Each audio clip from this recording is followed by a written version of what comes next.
2. Good afternoon. I hope you're doing well. Perceptions, they matter.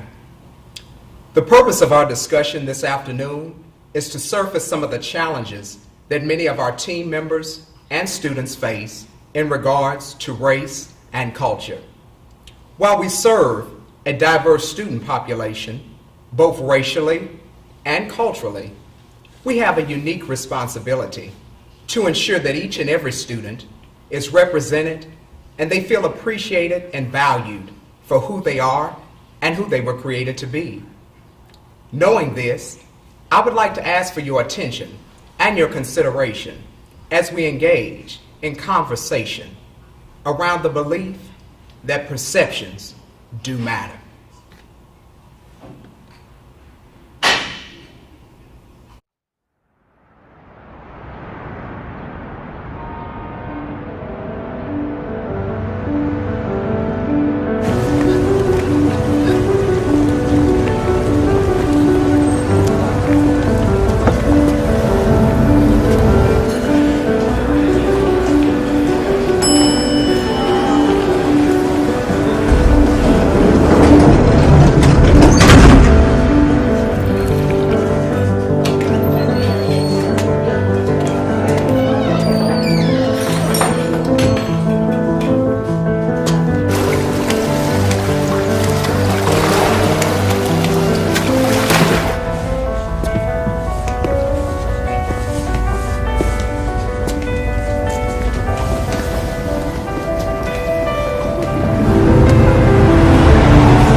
Welcome back. So you've had an opportunity to engage in a short clip, and I know for many of you, or for everyone, the perceptions that we held in our mind as we viewed the gentleman from childhood up into his current occupation, we had perceptions in our minds, and that was unique to us as individuals. Our experiences lived and those we've read and learned about throughout the years help us to now navigate through and how we make sense of our reality. I would like to take time to introduce myself and the panel as we engage in conversation critical to our current situation, not only as a district, as a city, state, and nation. I'm Dr. Ruben McIntosh, Principal, New Tech at Cherokee Elementary School. I am Raytasha Kraft, English teacher at Muskogee High School. I am Jason Parker, Director of Athletics for the District of Muskogee. And I'm Jacory Maxwell, science teacher at the high school. So we've had the opportunity as educators of color to really have an opportunity to look at and analyze the video that you've just recently watched. Knowing that, I'd like to pose our first question. That is, in what ways have you felt like the gentleman depicted in the film that we watched, both in your youth and perhaps now in adulthood? Ms. Kraft. Well, in my youth, I remember my dad was in the Navy, and I remember moving with him to Washington State, and I was there in a biology class, marine biology. I am an English, but I am a science lover. And before I ever got acclimated to that classroom, I remember the teacher telling me that I would never pass this class. He didn't know me. I'm from California, so I had never been there before, and he already perceived that I wouldn't do well. Hearing that from a teacher is major, but the kind of student I was, the kind of person I am, I persevered. I passed this class. I believe he gave me a B just because he didn't want to give me that A, but it doesn't matter.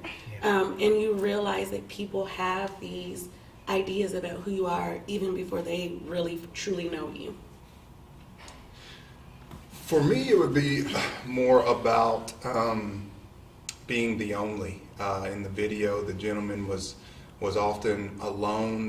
The gentleman was often one of the only, if not actually the only, African American in a particular situation. And that resonates with me because throughout my life I have consistently been placed in the situations which, from the outside looking in, are great situations. They're opportunities which some people who may look like us don't always get the opportunity to experience.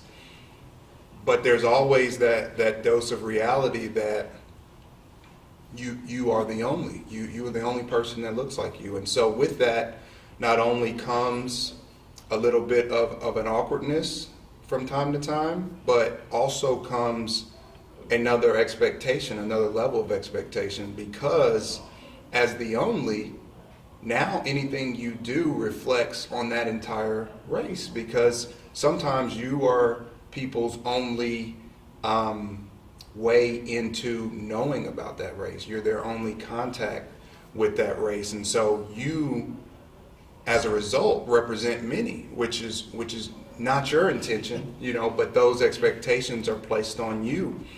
And so I overall, it would be in just being that only one. I never forget, I was in a board meeting a couple years back, and one of the board president actually texted me during the school board meeting and said, looking around, I've never thought about this before, but looking around, I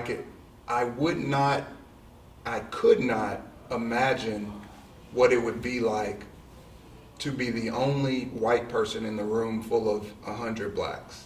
Wow.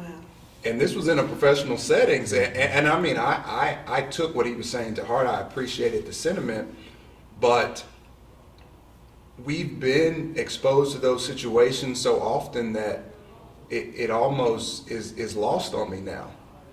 But at the same time, those microaggressions, and I don't want to term it microaggression because they're not always aggressions, but they are a different perspective. They are an acknowledgement of the fact that you're different. And as a result, because you are different, that person now feels different about the situation. It's not always hate or aggression. It's not always we need to leave. Sometimes it's a general curiosity and saying, True. I didn't know blacks could swim, or I didn't know blacks could graduate from law school, or what have you. And so that, while we term it a microaggression, I think the point is to let people know that exists. And so as a result, you get to feeling almost like a fish in a fish tank. And now there's so many eyes on you, sometimes for the wrong reasons. And so I would say that's how my background has most aligned with the gentleman in the clip. Thank you. I've had experiences that are similar to both Dr. Parker and Ms. Kraft. Just thinking as they were talking, it's almost like we'd led parallel lives, because in some instances, I've had teachers say things to me that they probably should never mention to another student while I was a student in this district.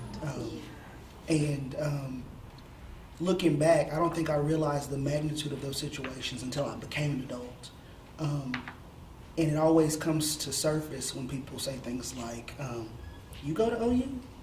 You're a doctoral student? And it almost, and it's really bad to say, but it almost makes me question, am I? But thank goodness I've had, parents who've always affirmed, you're smart, you will succeed. You was raised by educators, so education was the goal. But sometimes being in those spaces, people saying certain things cause you to question your existence or your presence in a space. I remember when I first became a teacher, people said, "Oh, I'm sure you teach PE," and I was like, "If you knew me, you would only know how untrue that is." But or when you say, "Oh, I teach science," or or I study this, they're like, "Oh wait, this is not what I expected." But those expectations led you to say what you said, which are the root of the entire situation. So, in a lot of ways, I know that these experiences aren't unique to just us, because none of us lived in the same place at the same time, except for now. But that tells us that if these experiences are just beyond our life experiences, but they're part of a shared history that a lot of our students of color go through every day. Most definitely, and thank you. And I just, and I feel here when looking at that clip and just seeing from, as a young person until now, and in graduate school, like you said, Mr. Maxwell, it's always been, if I'm at the grocery store and I'm in a suit and I have on my Muskogee Public Schools, badge and everything, the question becomes, even without even reading, it's, "Oh, you're so dressed up. Where are you going?" And I'm thinking, it's 5 o'clock in the evening, and I've even been asked before, "Are you going to a wedding?" And I'm thinking, it's like a Tuesday or it's a Monday. And where would I go to a wedding on a Monday and I have a basket full of groceries? Those are the things, just those things, or the looks when you go into, you're coming into the classroom and you are the only person of color. And then when conversation is had in regards to just social issues and things of that nature, feeling almost the weight of the entire race on your shoulder, representing everyone in that moment. Those are things that others may necessarily not have that prior experience to have.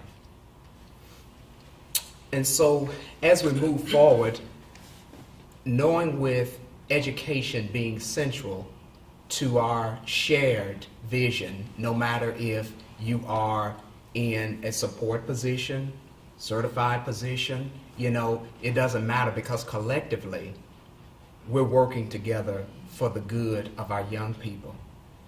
And as Dr. Mendenhall has consistently spoke on, of loving on children, providing that grace even to others as our team, I want to ask this question. What are some of the ways in which educators or those serving students who are not of color can foster a learning environment where every child feels appreciated and valued for who they are? And I'll repeat that again because it was quite wordy. What are some of the ways in which educators and those who serve young people who are not of color can foster a learning environment where every child feels appreciated and valued for who they are? Well, looking at some of those microaggressions, like you said, and really judging ourselves fairly. Yes. And saying, okay, these are some of the things that I may do that I don't even recognize. Because like you said, when we say aggression, we think it's something, in your face. And sometimes it's more subtle than that.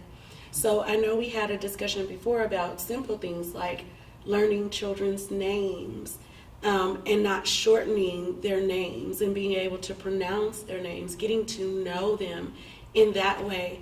My name is unusual. I know it. I get kind of testy when people don't spell it right, because I want to make sure that I'm doing that.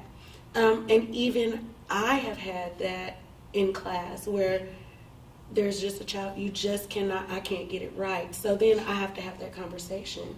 Help me, because I value you. Other things that we should be doing is making sure that every child, regardless of race, gender, whatever, shows up in the curriculum. Yes.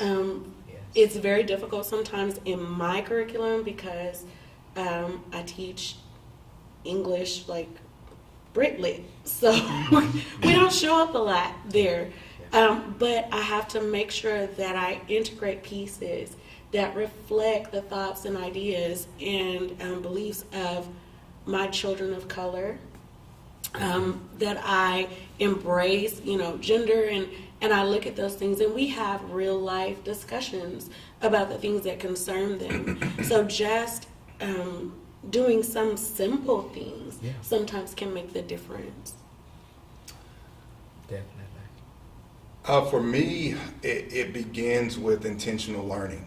I think that I'm a big believer, rather, that culture is created through connections. And alluding to Ms. Craft's thoughts, you can't get that student to open up until you've created that connection. And it starts with something as simple as learning a name, but it is continued and furthered by getting deep and getting to know. And I look at each of us, black, white, brown, and everything in between, as we're connected. We're part of this human race, and so in a way we're all brothers and sisters. And when any part of the body is hurting, it should cause us to bring attention to it and cause us to learn more about it. And so I think that teachers would do well to embark upon some intentional learning. We literally have the world at our fingertips, and it's nothing to look up, whether it be a black hero or a different situations, political situations. There are tons of documentaries now. You turn on Netflix and there's a whole section for people of color, or about relating to people of color. And so these things are available. And I think, like I said, if it was my arm that was hurting, I would read up on it. If my knee was giving me problems, I would become more educated about it. And to that, in that same vein, I think that we as educators have a responsibility to do that. Because the more we understand, and I want to be real, if I can, because what a lot of people don't realize is that as blacks, we lead these counter lives. We lead these dual lives, and there are different reactions. There's a different nomenclature. There's a different way of acting towards one another when we're in our comfortable circles. Because of that, if you're not interacting, if you're not educating rather yourself and getting to know more about the black experience, we only operate at an arm's length. And it's hard to educate students at an arm's length. Or rather, let me say, I can much more effectively educate students when I understand them on a closer level, on a deeper level. And so immersing yourself in black culture, immersing yourself in the education of black people is important at this time. And as I mentioned, as I alluded to, we're all part of the body, so there will be other things that will be important as well. This conversation is not just relegated to blacks. This conversation rather could be, will grow and should continue to grow to other groups as well that we all know less about, including some of us. There are groups of people I need to learn more about. But if not for the knowledge that those people are hurting, I would never know to go and engage in more education. So I'm going to say intentional education. Well said, Dr. Parker. Mr. Maxwell. I'll follow on the same lines as Dr. Parker. When you were asking the question, I thought about my very first year teaching. I had a student who didn't speak English at all. And if you know me, I've taken Spanish. I've took 3 or 4 years in high school and 2 or 3 years in college, so I'm okay. But as far as content-specific Spanish, I have none. I couldn't teach you biology in Spanish. I'm sorry. So I took that year, and I was determined that language wouldn't be the barrier. If it was going to be a barrier, it's going to be something different. It wasn't going to be because we can't communicate. So it took me a while, but I figured out what I needed to say to him in Spanish. What are words that I needed to bring up to him in Spanish? But I didn't make that student my teacher and say, "Hey, teach me how to teach you," which we often do. We make, I'll be the first one to admit that I'm guilty of asking a student of another nationality, "Well, tell me about this or teach me this." That's not a student's job. They're a student and you're a teacher. So it was my job to figure out what I needed to know to help them best. So it took me a little while, but it gave me a better experience or a better understanding of how students of different cultures feel coming into Muskogee High School. I'll give you another example. After meeting that student, I went to Mexico for a spring break. And while you're in America, you think you speak Spanish. Well, but when you get there and you're immersed in the language, it's a little bit more different. So as I was there, my companions who went with me, they spoke fluent Spanish, so that's good. But I got just a glimpse of how lost some of our students are when they come into this culture that's not their own, this space that doesn't belong to them, and they're kind of just put in class and say, "Go succeed." And I know teachers want to help and they want to learn, but there's that disconnect. So I think that situation can be applied to any group of people who are different that you can think of. But it takes time for you to figure out, what do I need to do? What do I need to learn? Since then, I've watched so many shows in Spanish and so many different ways of educating myself, because it's not their job. If I don't know about that, it's not up to them to make me an expert. So when we say intentional learning, it's important that you do some work outside of the space, because even students can tell when you try. I had one student who I could say her name on the first day, and she said, "Do you speak Spanish?" And I was like, "A little bit." She was like, "Because no one has ever said that right the first time." And so when we learn these lessons and we do these things, it's not just for a student, but that's making me a better teacher, because now I'm not just a resource to black students. Now Hispanic students, they know, hey, Mr. Maxwell's somewhere that we can be safe and we can be ourselves. So all of that to say, it's important that if we're going to create conducive environments for learning, that we learn about the people who be in those spaces. Because I had a foreign exchange student last semester from Cameroon. Had never in my life been to Cameroon or been immersed in the culture, but because I met her, I felt that I had a job to learn more. Because that way, she doesn't feel like she's just so lost in American culture that she can't express who she is.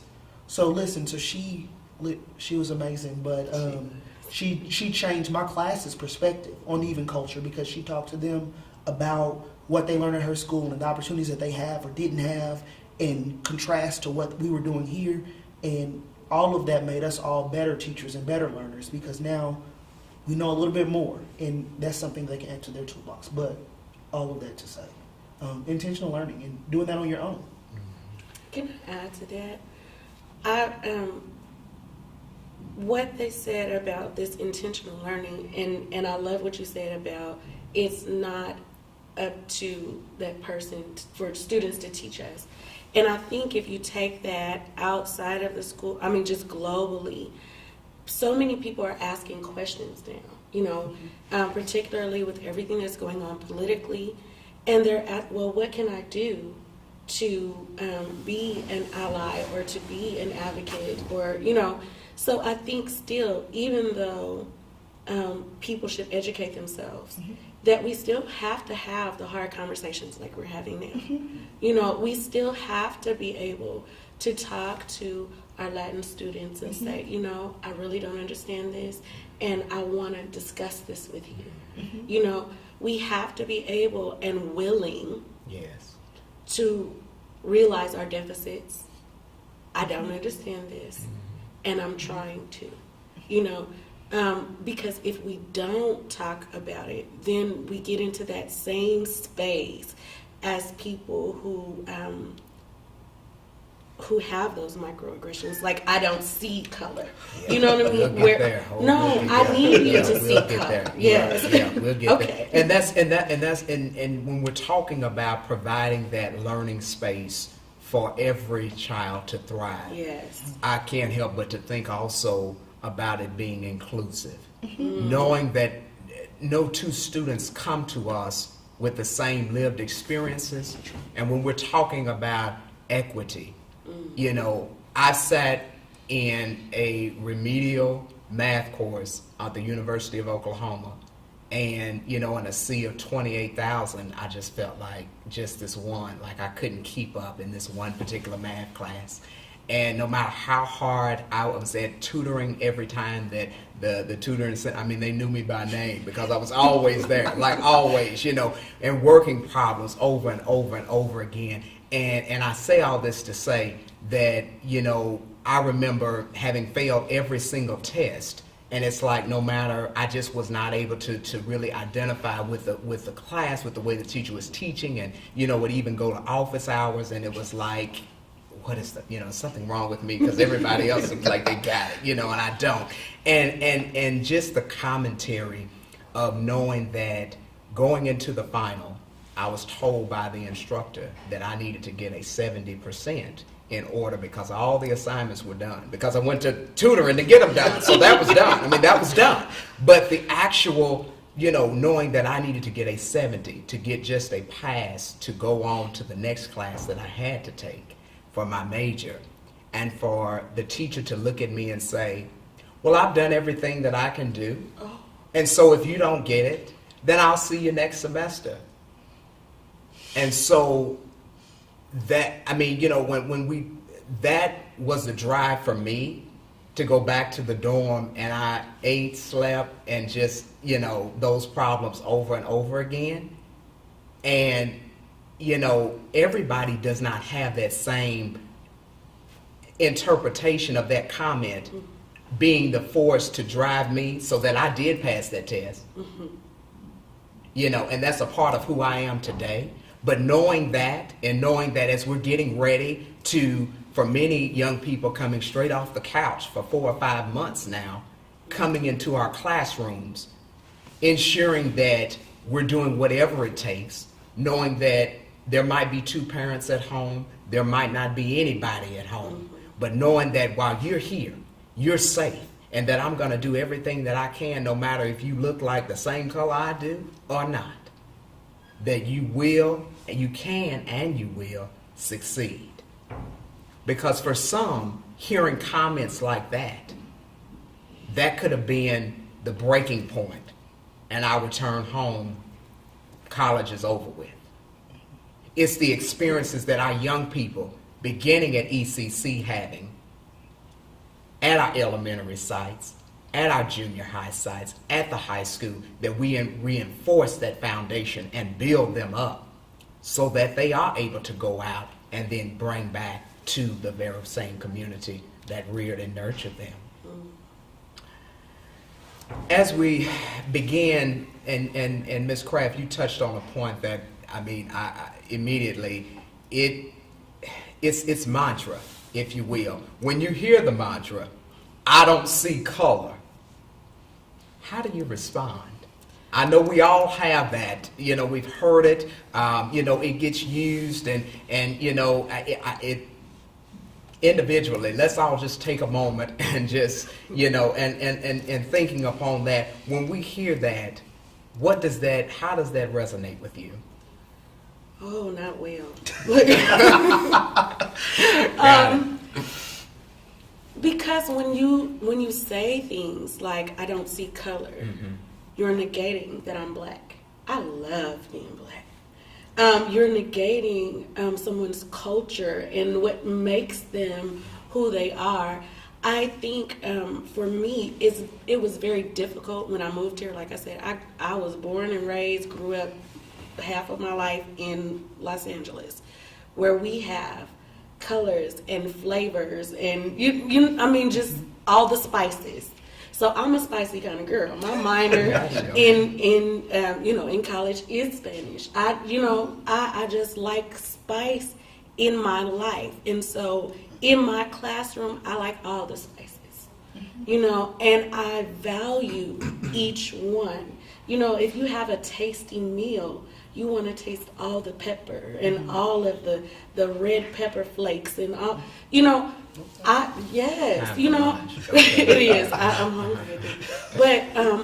But I think where they say variety is the spice of life, we cannot negate someone's flavor because we want to make everyone the same. We are not all the same, and how boring it would be if we were. And so when you say things like "I don't see color," I understand the premise. Yeah. What you're saying is, and that's where we need to come in as educators. So what you're saying is that you look beyond color and teach. Exactly. Do you? I mean, because I think, like you said, it's a microaggression, but it's not aggressive, and people are saying that as a good thing. Like, I don't see color, but I want you to see all of the colors in the crayon box, because if we only paint with clear, we don't see anything. We don't get anything. We don't get the good stuff that comes with all of the other colors and flavors. And so I think it's about really understanding, and for those of us who are educators, the gentle educating of people who may not understand how offensive that is. I like that. Ray Tasha, you said they see beyond color. I'm going to come at it from a different perspective. I see it as people stopping short of color. So you do not even see through the prism that is the reality brought on about by a person's color of their skin. Now, albeit I think it's said with good intention in that, hey, I stop short of color. All people are the same. I treat them all the same. But I'm going to use the term lazy reality, because I think that's a lazy way of dealing with people. Again, I'm not going to say intentional by any means, but I think that's been a way of, I don't have to deal with that. I'm going to deal with you at this level. But when we talk about educating at a higher level, when we talk about connecting at a deeper level, you must go through that prism. You must do this work. This is hard for us to sit up here and rehash. It's probably hard for a lot of people to listen. But I see this as a renaissance for the Black experience. And we in our lifetime can all think of times where we've come through a renaissance, when there's been a new way of really contextualizing, whether it be a group of people or an experience. I can remember my first year as a professional athlete. I was in Italy, and I actually, it was my third year, and I lived across from the big Olympic stadium, which housed the soccer games. And I was always like, soccer, like we don't deal with that where I'm from. We're basketball, football. And all of a sudden, I fell in love with the game of soccer, and it just completely not only blew my mind, but it expanded my reality. And so I'm hoping that that is what this time represents for a lot of people, in that you think about ways in which you've addressed race, whether it's been overt racism or, hey, I stopped short, I don't even see color. and now readdress it and say, well, I realize where I may have been shorting people an opportunity to get to know more about them, and in turn them to know more about me. And so now I'm more willing to do that work, because now I know that that's a responsibility. Now I know that I was perhaps not handling that situation correctly. So for me, it's a lazy reality. Dr. Parker said it nice. He said it nicely. I won't call it lazy. I believe that it shows a lack of willingness to deal with color, because with color presents a different set of challenges. Number one, you can ask anybody who knows me. I enjoy being black. I love it. But you don't get to, unless you can appreciate that, you miss out on who Mr. Maxwell really is.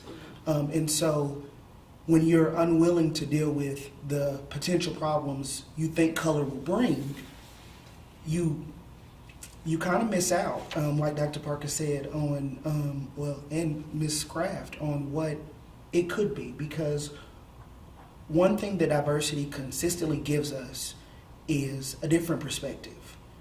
And so even all four of us have different perspectives that make up our lives. When we say we don't see color, or we choose not to, we decide to not deal with the responsibilities that brings us. For example, if I was colorblind, I could use that cop-out to wear anything I wanted to, because the colors don't matter. But since I can see color, I then have a responsibility to do things accordingly, because I know that these socks are black and white and not two grays. So I think that it, to me, and my stance may be a little harder than some, is that it shows that you're unwilling to deal with the realities that brings. And that's problematic, because as an educator, we don't, I don't get to choose who comes into my classroom. Well, no, none of us do. There's no decision. So I think to me, that's an excuse. I'll probably see 30 different shining faces on August 31st, and I'm excited about it. Yeah. But I do realize that with each of those faces, it comes a different set of experience. It comes a different set of intergenerational values and morals and all those different things that make my job interesting. If everybody was like me, we wouldn't have nearly as much fun. But I think that we can't shy away from the responsibility that color brings us. It gives us a responsibility to learn, to be better, to grow together. I'll leave you with this. I had someone say, America's a melting pot. That's what's so great about it, and Muscogee's like that. And that's never really sat well with me. Me personally, it's never. But I was in class this summer, and a lady said, it's more like a salad, where you have different pieces, and you can appreciate those pieces as individuals, but as a part of a whole. When you're a melting pot, we just all kind of mush together, and there's this standard of normal that really doesn't exist. However, when we have a salad, we have all those different textures and those different flavors and all those different things that make the whole great, while not negating their individual, what they bring to the table. So that's how I would kind of, sum that up. That's correct. How would you see it? Would you see it as robust of the different vegetables making up a salad, or do you see it more so in the melting pot of a stew? She said flavor. So if we're tying it in, we've got robust of the vegetables in a salad, or do we have the melting pot of of some soup that we've made? I think it can be whatever we want it to be, but it has to start now. It has to start with conversations about what it really is. Mm-hmm. What does this room look like? Mm-hmm. Yeah. Is it messy? Mm-hmm. It might be. Mm-hmm. We might need to clean it up. Mm-hmm. It can be as beautiful, oh goodness, as flavorful as we create it to be. But we have to start having the conversation. And I think that when we're saying that, when we hear that I don't see color, it's almost like it's a quick way to dismiss it, to not open up, because it's critical to unpack. It's multifaceted, and so when we're talking about it, rather than utilizing that as a way or as a mechanism to put that wall up, I would just rather not even say it. To say I don't see color, because unless, I mean, I really haven't ever, I don't quite understand that.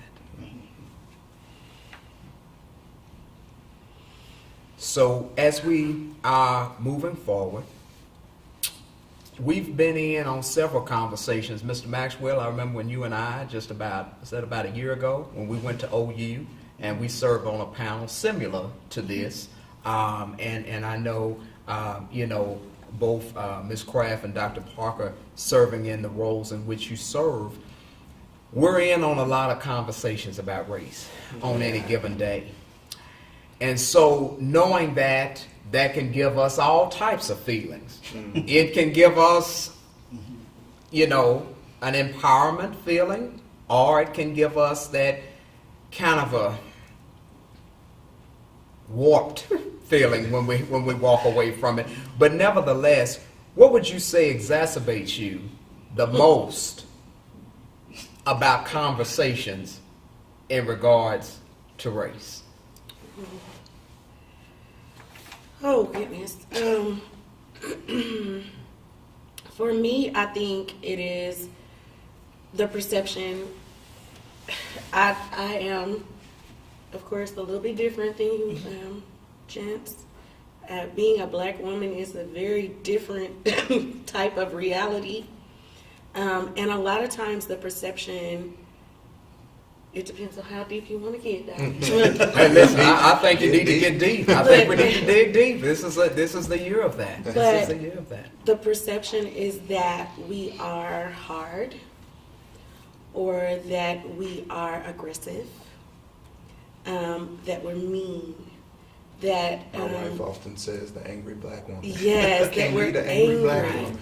woman. And those things are, far from the truth for most, I can say. Yes. But for me, that it is always painful, because it's like, did you even get to really know me or know what I'm about? Do you know what drives me? Do you,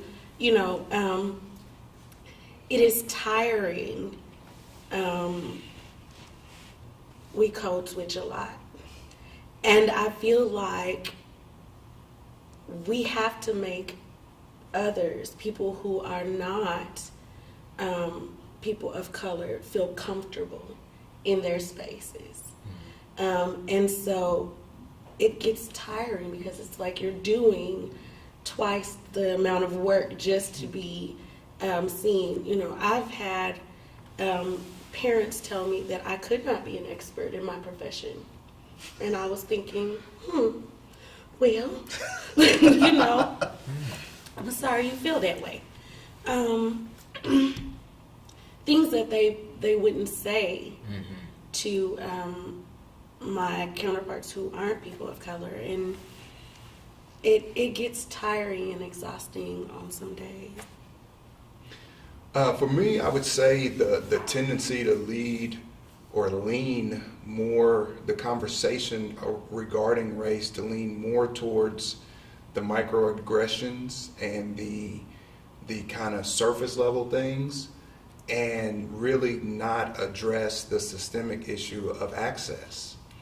And so I think that the conversation is bubbled up to address these microaggressions, but when you think about it, if you're experiencing a microaggression, it's because you've attained a certain level of success or access.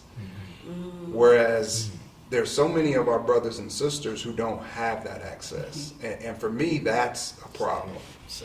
And so when we look at, of course, you see us here, and we're just like any other of our colleagues here in the district. We're all here. We're all educated. We're all educators. We're all here to push the ball forward for children. However, when we look at the paths that it took to get here, there is a disproportionate amount of barriers to people of a non-white skin color. We were able to navigate those barriers. Me, I'll speak for myself. My father's a lawyer. My mother is a doctor. So they were able to place me in a certain situation, which kind of took away some of that disproportionate things that are contrary. But for so many black people, for so many people of color, period, that's not the case. When we look at the predilection of courts to over-sentence blacks, when we look at the lack of black people in positions of leadership, which results negatively on the hiring process in so many different industries. When we look at what kicked all of this off, which was the police aggression and the predilection for police officers to disproportionately murder black males. Well, what does all that lead to? So behind all of those situations, there is a little black boy, a little black girl, who now has even more barriers to face because father is not there, because mother is not there. And so that's when you get into the perpetual systematic type of racism. And I think that is what we ultimately all have a job to look at and redirect in the ways that we can. So you're saying it all builds? Yes, I think we're looking at the top end of the scale. For instance, we've all seen the mountain that's under the water, and you're just seeing the peak. And so we kind of represent the peak of that mountain because we've transgressed through the water. Our forefathers and ancestors have pushed us up, and we've climbed on their backs. And now you get to see these well assimilated black people who are out to tell the story of all the other ones that are still submerged. And so I think we have a responsibility to tell that story and cause everybody to put their goggles on and let's dig deep. Let's go back and look at what caused all this. It's funny that you say that. We were talking before we began, and as a student at OU, my research is focused on intergenerational trauma. Which we don't realize. A lot of institutions are really talking about trauma and its role in the classroom. However, I did just a little small study this summer that talked about we don't discuss how educational trauma affects students. And you say, well, Mr. Maxwell, what do you mean? Educational trauma is coined as trauma that has been inflicted in an educational setting, which may or may not, usually it does, create an aversion to to institutions of learning as a result. And you say, well, Mr. Maxwell, what does all of that mean? It boils down to when students have encounters with teachers or people in higher institutions of learning, or not even higher, any institution of learning, and it's a negative one, that creates a trauma. And we say, it could be, oh, Ja'Cory, you're looking dark today, or I'm almost as dark as you. Which are very real things, very real scenarios. But what we don't realize is these systemic problems, they stem from generations of these situations, of having to code switch, of having to do this, of all of these things. And now we're just seeing it's become more visible now than ever.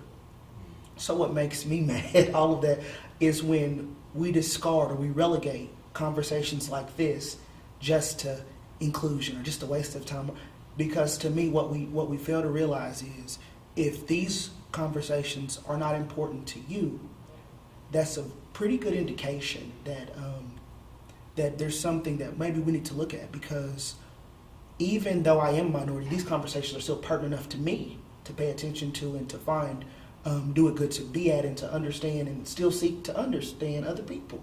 But if you relegate that to, oh, they having that talk again, or when we do that, we relegate the very real suffering of people and our students to just some coffee talk.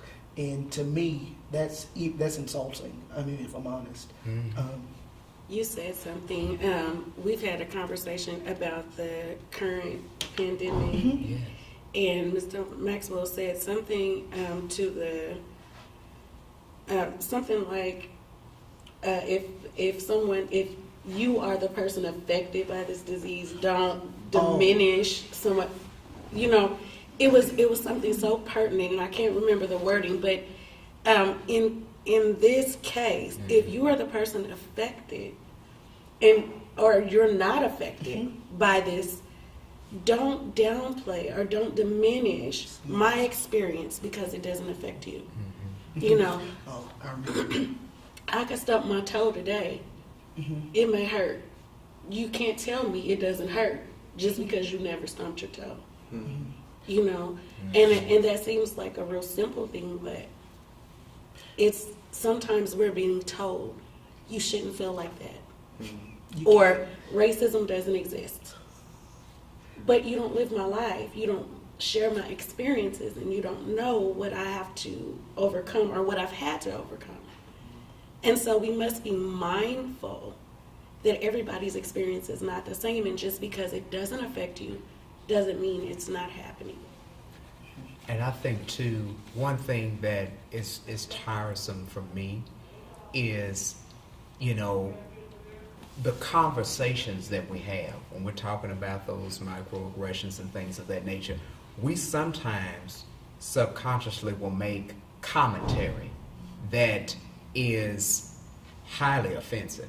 And yet, depending upon your role and the type of person that we are, we have an option to rather just, be quiet with it, or sometimes to speak on it can turn into a catastrophic event.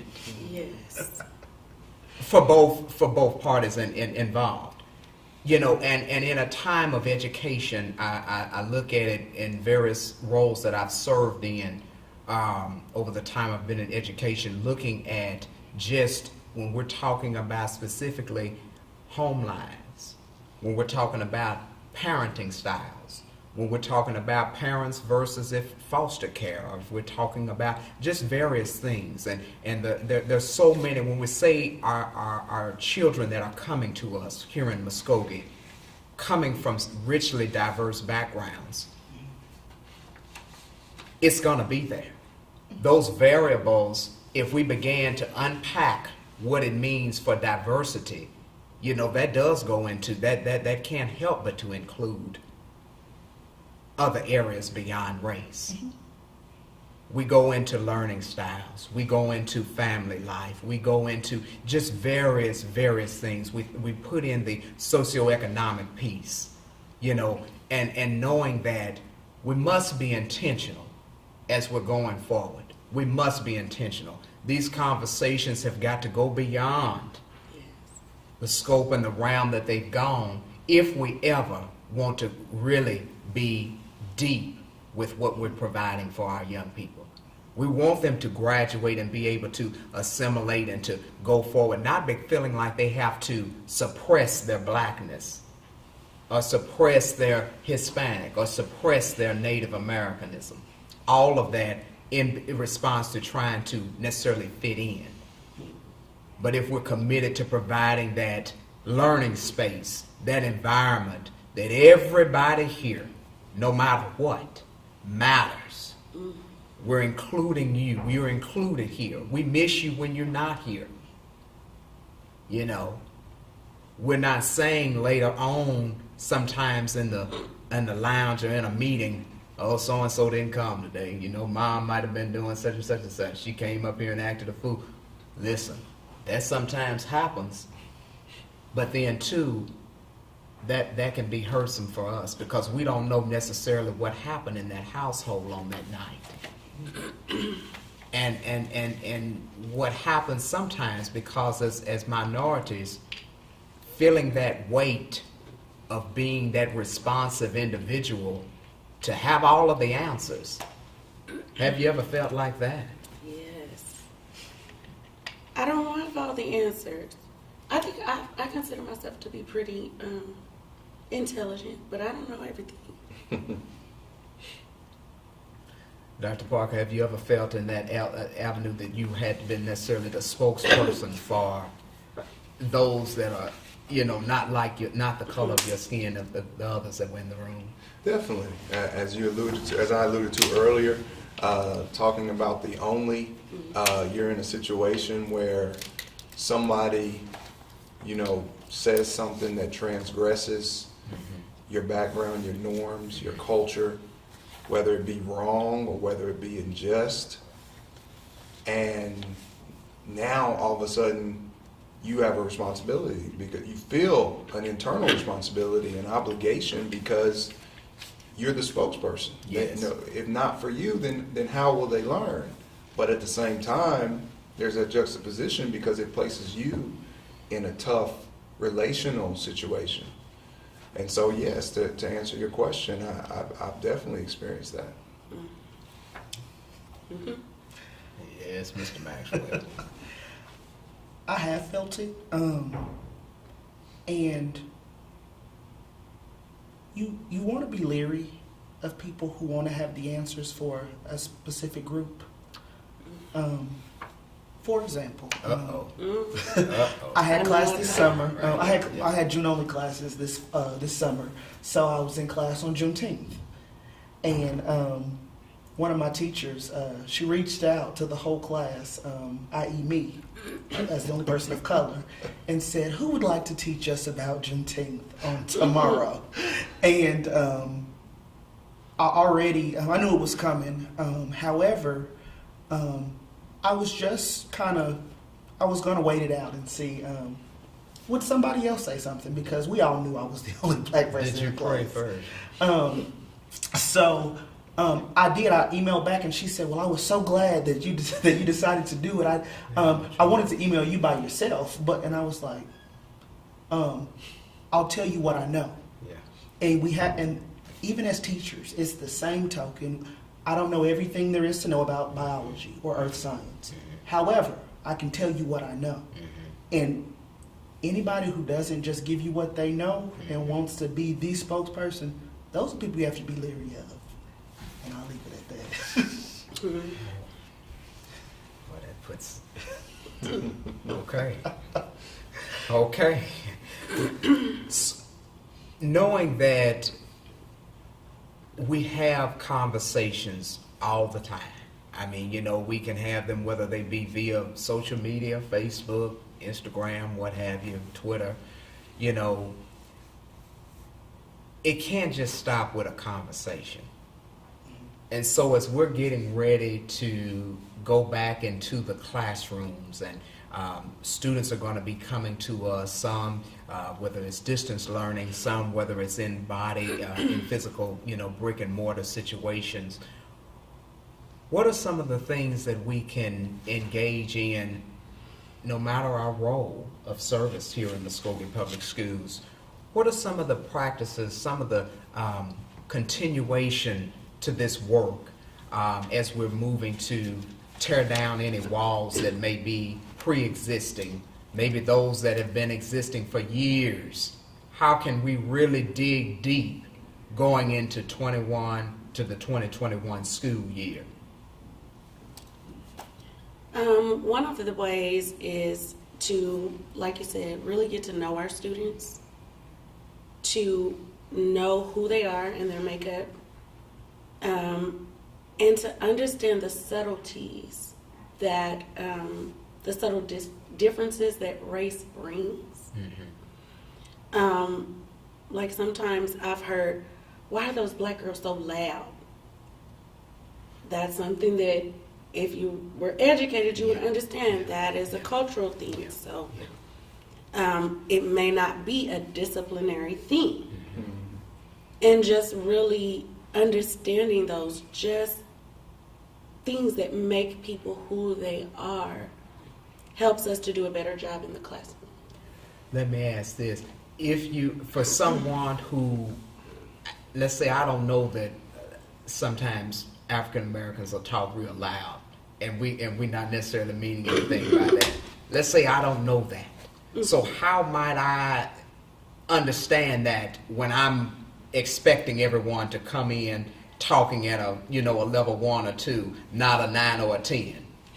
How can I what can I do, Ms. Craft? How can I have that conversation and not be seen like I'm trying to be microaggressive? Can I answer that? Please. Because I think it starts with 2 words: Okay. ancillary assimilation. And when you look at how do we as blacks or other people of color or other minorities know how to assimilate in a predominantly white world, it's because we've been immersed in it. We've had ample experience on a day-to-day, similar to Mr. Maxwell's conversation about actually going to South America, being immersed in a culture. Until you've put yourself in a situation where you're the only white person in a room, or the only white person in a given context, I venture to say you probably don't really know black people. Because as I said, there's that code switch, and it doesn't have to be, it could be as simple as go and immerse yourself with that group of black students standing over there. And do that on a regular basis. You're going to start to hear some things. You're going to start to understand some things. You're going to grow in your vernacular. You're going to learn those people at a greater level. Go to a black church. Attend a black church for a couple days. Yeah. Go to a black wedding. Do these things. Immerse yourself in the culture, because we don't fear the familiar. And all of a sudden, when me speaking personally, even I grew up, my father is a law professor, and so we traveled the country as he got better jobs at different law schools. So until the time I was around 8 years old, we had been attenuated from our family in Jackson, Mississippi. And so as a result, I didn't grow up in quote unquote black neighborhoods. And so when we got the chance to reintegrate amongst our people, I'm like, why is she so loud? Why is Uncle Junebug doing, and it's just like, you are not assimilated to the culture yourself. And so fast forward, I got this education over a 3 or 4 year process where I became ultimately comfortable, whether it be joning as we do, going back and forth with jokes, whether it be about your mama or about your cousin. Them dozens, yeah. You know what I'm saying? Yeah. Watching the game, we gonna be boisterous. We gonna talk about people, how so-and-so sorry, and this and that. Bet on the game. Bet on the game. Even the way we laugh. How we laugh. What grandma's cooking, the different foods that go back and that have been a part of our culture. Every single part of the pig. Everything. Every part of the collard green and the mustard greens and everything else, the teas, the dessert. We're going to have more desserts than food. You know what I'm saying? Oh, yeah. But that goes back, that harkens back to a time when that's all black people could afford, was the cheaper foods, and we had to do what we had to do. But my point is, you can't learn these things until you immerse yourself, until you on an ancillary, because obviously it can't be in the vein of our education, which is every day, because white is ubiquitous, it's pervasive, it's everywhere. I can easily step outside and learn about white culture. The other culture, minority cultures, you have to, again, have that intentional education and on an ancillary basis work to assimilate in it. Well said, well said. Read your question again. Listen, Dr. Parker did such a good job. Okay. Read it to me one more time. As we are getting ready to welcome in our young people for this 2021 school year, what are some of the ways that we can approach those questions that we have? How can we begin to really dig deep if we're not a person of color in a way that's not seen as a microaggression? I remember now. What I was going to say was, have a conversation. And you may say, Mr. Maxwell, I always got a story. I've lived a lot. When I was in undergrad at NSU in Tahlequah, I was shopping at Walmart, and a little girl said, Mommy, he's brown. And her mom was horrified. Like, oh my gosh. Like, she almost runs out the aisle, like probably knocked the stuff down. She was so embarrassed. What I remember most about that conversation is that she's shaped how her daughter views color forever. So now, instead of it being curiosity, you've made it this taboo thing that we don't discuss. So I encourage everybody to have conversations. Are you going to be uncomfortable? Yes. Some conversations I'm still uncomfortable having. But I realize that we're made better by our conversations with people who are not like us. And sometimes I encourage my students to do the same. And sometimes students are uncomfortable, but we make sure that we create, as an educator, our job is to create a space where students can really reveal their true authentic selves without fear of persecution, without fear of being ridiculed and all of these other things. So that's one thing that is a non-negotiable in my classroom. So my students can say, hey, Mr. Maxwell, why you laugh like that? And I mean, and it's not, and I understand that it's not disrespectful, it's not anything other than general curiosity, because I've created a space where it's okay. So then I can say, hey, you know, what happens at a quinceanera? Or, you know, you were telling me about this thing, what is that about? And when you create a space, the problem only really happens when you try to have that conversation without having the relationship, where you just say, why you do this? Why? That seems as attacking. But when you have a relationship, you can almost ask me anything, and I can say, well, hey, I do this because of that. Or, you know, I never really thought about it. But the problem, I promise you, I can almost say 99% of those instances of microaggressions or even disrespect or all of those things, it happens when you overstep the confines of your relationship. So if I don't have no relationship with you, I can't ask you anything. Or I can't ask you questions that may be near and dear or tender to you because we don't have that relationship. So I think that, and it kind of goes back to what Dr. Parker said earlier in our conversation, when you have to constantly shave off pieces of who you are to fit into the culture, it's not always easy to open up, because then you'll see that Mr. Maxwell's actually black.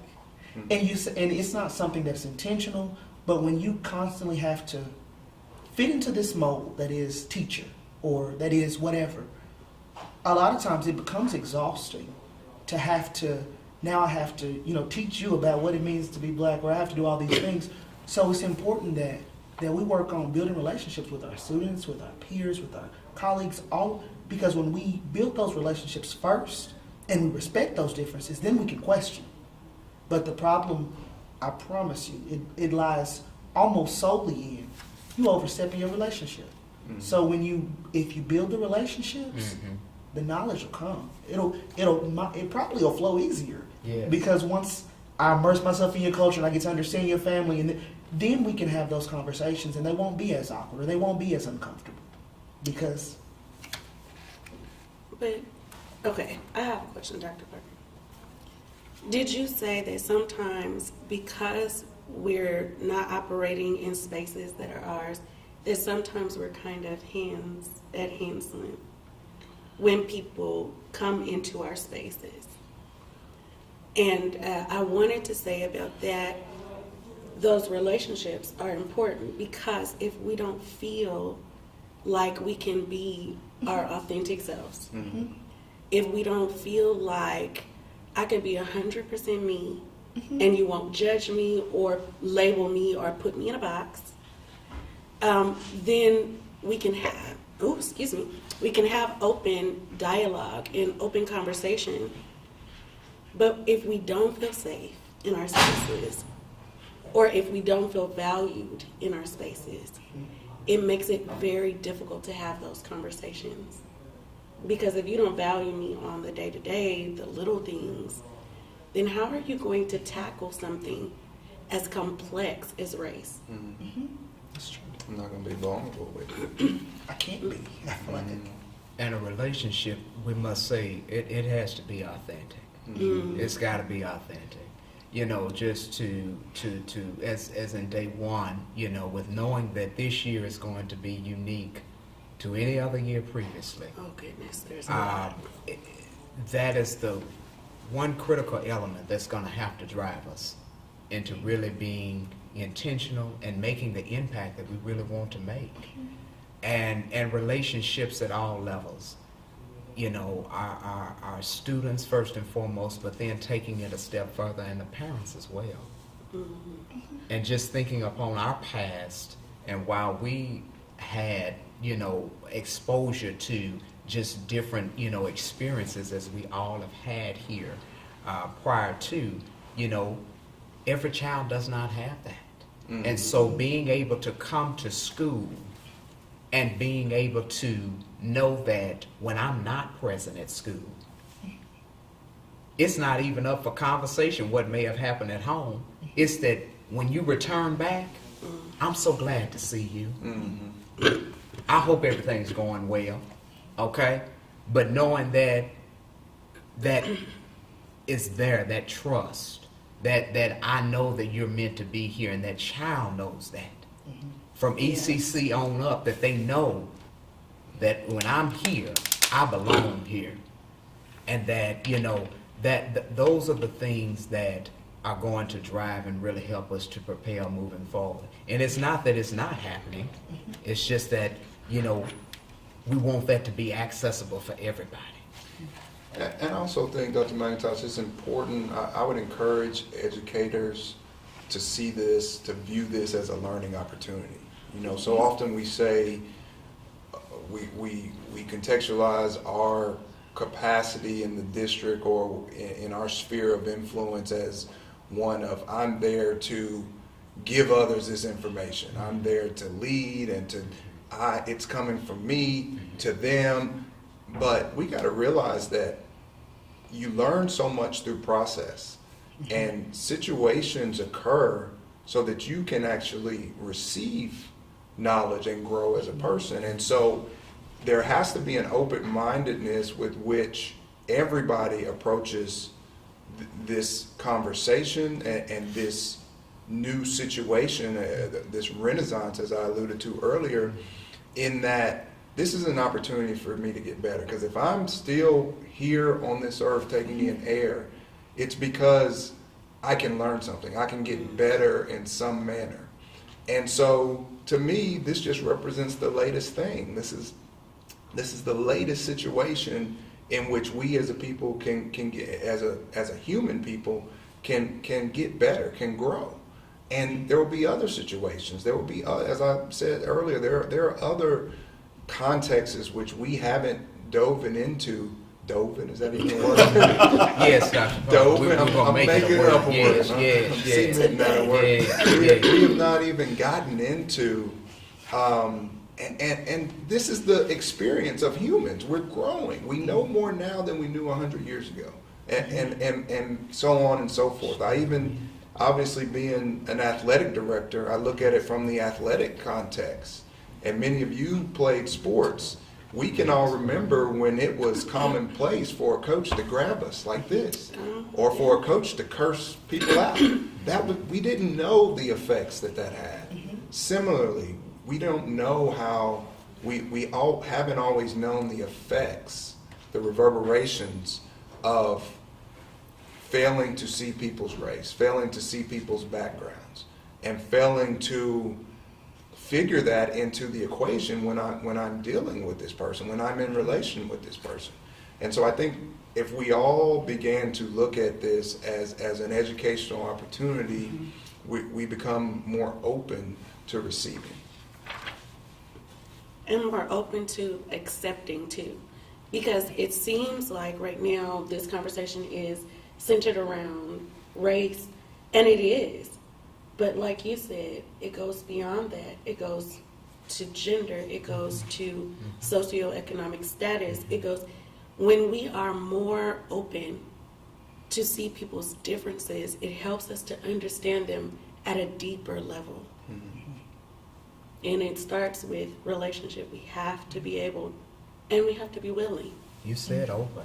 Yeah. And if we think about that, you know, everything has been shut off in society, you know, Yeah. from staying at home orders to, you know, you having to do this, having to, you know, do certain protocols and things that we're having to adhere to. And now that we're hearing about a reopening, you know what I'm saying, of school, the school year officially opening and beginning on the 31st, having that start date, what a wonderful way to be open-minded as we approach and engage as we're moving forward. Because it does not matter. Every child has one time to be the age that they are, to have the opportunity to be educated in that specific year, and just to really be able to think back to how you as an educator or you as a support team member, no matter your role, played a part in how they were shaped so that they can grow up and have, you know, that excellent opportunities as we move forward.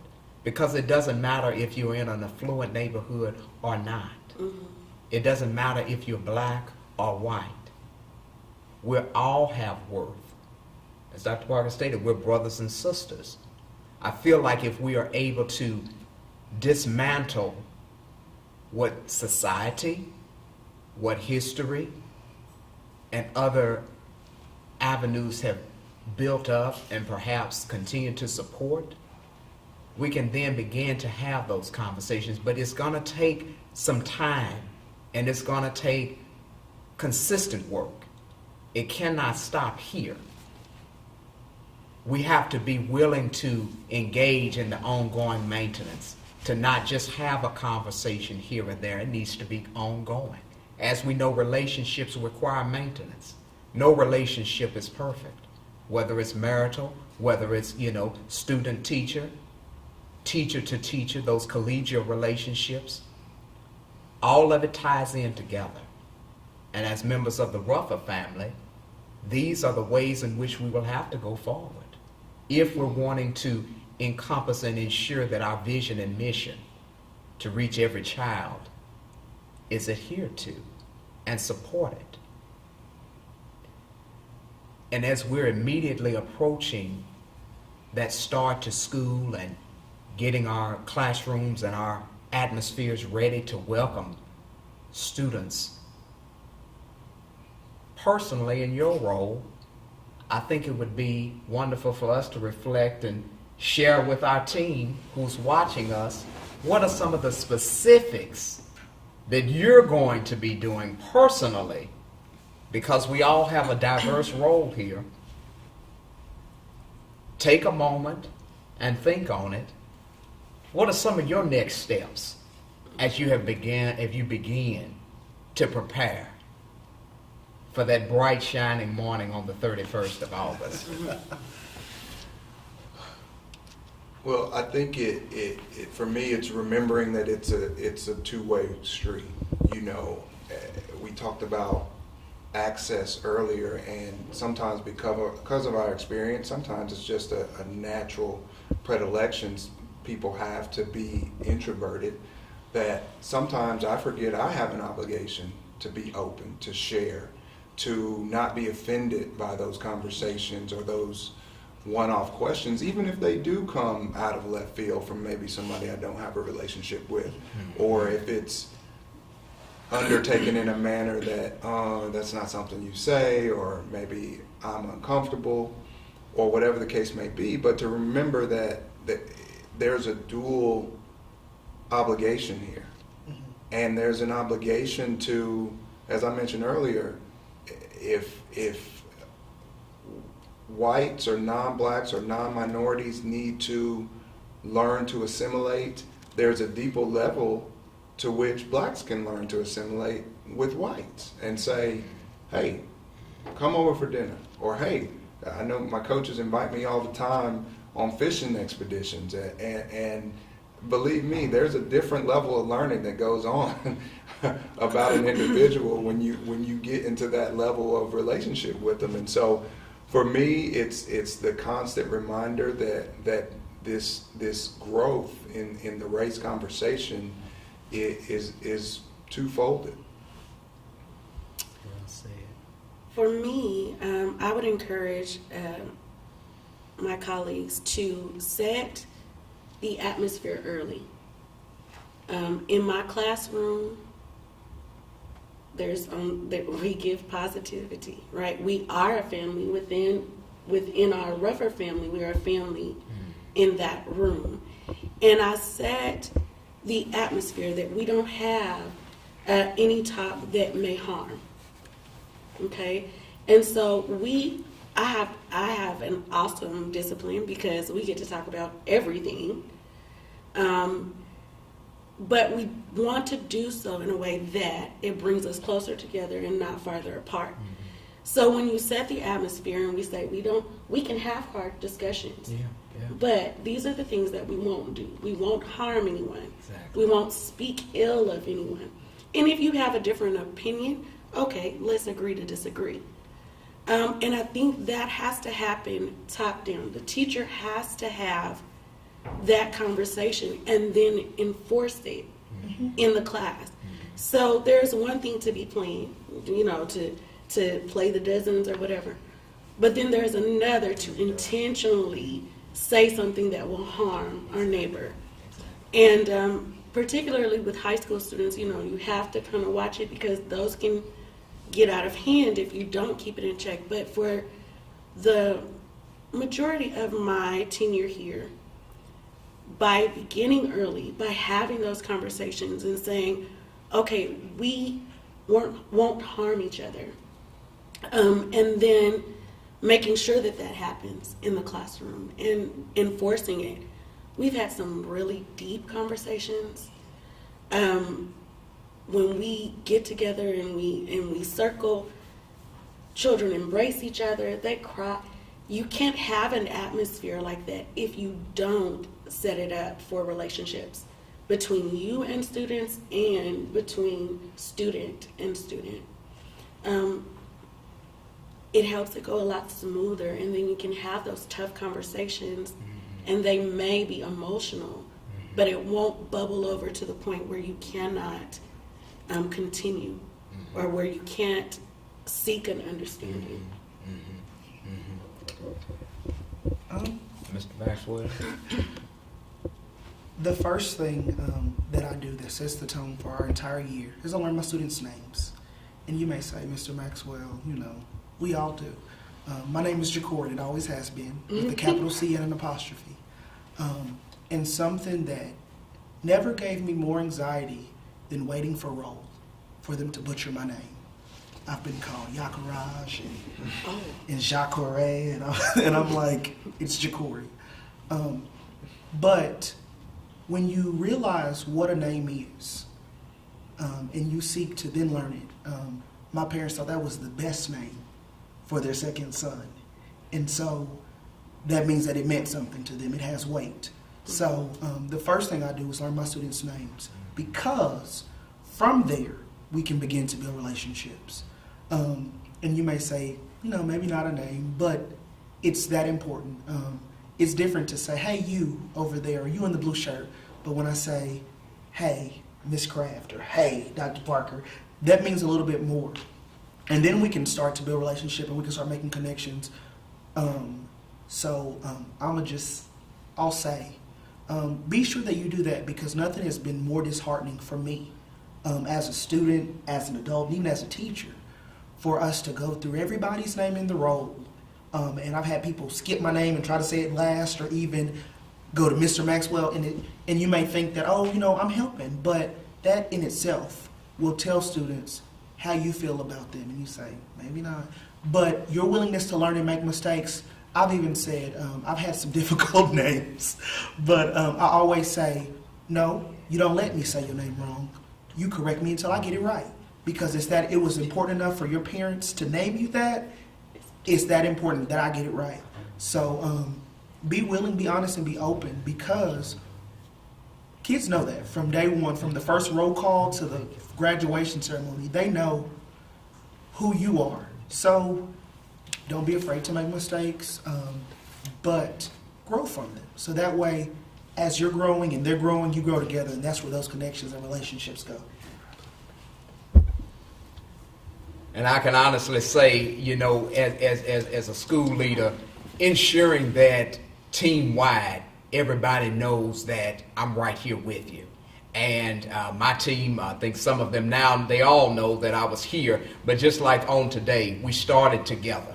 And that's a piece, you know, even though in response to COVID-19, we are together. And so even though you're in your respective building, no matter what your role is, whether it's a support team member, certified team member, it doesn't matter. We are in this together. And so we've had to modify life for the past 4 or 5 months, doing some things that are very uncomfortable for us to adapt to. But nevertheless, we are beginning that of that unity and that harmony, and keeping that moving forward, ensuring that, you know, we have a building where we have a culture, and working to keep that culture going, you know, making changes that are needed so that we're able to retain our quality educators, that we know that we can face things that are difficult, we can have a difficult conversation, but we're always able to bring it back to what is best for our team, what is best for our students. Because when it's best for our team, it can't help but to be best for the students. And knowing that that are some of the ways in which we got to go forward, and knowing that, you know, we're all in this together. We're all in this together. And we face our challenges, and we keep moving forward. We take those as learning opportunities. I know that we all are thoroughly excited about this upcoming year, and knowing that this won't be the end to the conversations that are at present. You know, having those relationships, knowing that that's going to go first and foremost, laying that foundation. Because when you have a strong foundation, there's nothing that you cannot do. And so very thankful, Dr. Parker, for being on our panel today. Ms. Craft, as you're going forward in your role next year, thank you for being here with us. And then Mr. Maxwell as well, thank you so much for your leadership. And this has just been a great opportunity to engage in dialogue at various levels in regards to ensuring that our perceptions, and know that our perceptions, they matter. And I believe the best is still yet to come. Thank you.